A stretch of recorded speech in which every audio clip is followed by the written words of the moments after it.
কি গো, একটু ছোলার ডাল রান্না করেছি, খেয়ে দেখো তো কেমন হয়েছে। ছোলার ডাল রান্না করেছো?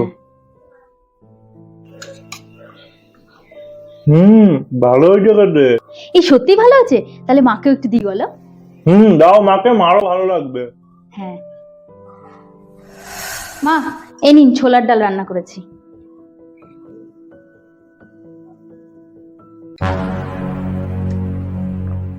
কি জঘন্য খেতে হয়েছে, কি অখাদ্য রান্না। ছি, কি রেঁধেছো এটা? ভালো হয়নি সেটা তো তুমি আমাকে বলতেই পারতে, বলো। তুমি তোমার মাকে দিতে বললে, তোমার মাকে দিলাম, খেয়ে বললো কি বাজে খেতে হয়েছে, অখাদ্য রান্না হয়েছে। মা ভালো হয়নি বলেছে? আমাকে কতগুলো কথাও তো শোনালো, তোমার জন্য আমাকে কতগুলো কথা শুনতে হলো। ঠিক আছে, আমি মার সাথে কথা বলে দেখি।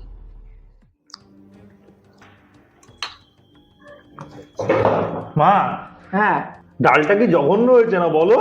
মুখে দেওয়া যাচ্ছে না, তাই না? রে বাবু, ঠিকই বলেছিস। এই ডাল খাওয়া যায়, কিন্তু পয়সার জিনিস ফেলে তো দেওয়া যাবে না, তাই খাচ্ছি।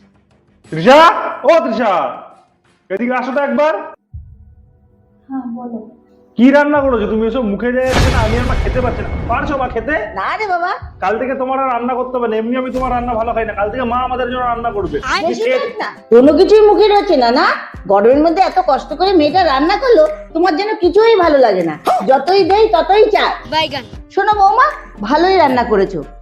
ওর যত প্যাক না। एकदम इन्होंने वक्त बदल दिया, जज्बात बदल दिए, जिंदगी बदल दी। Download share chat.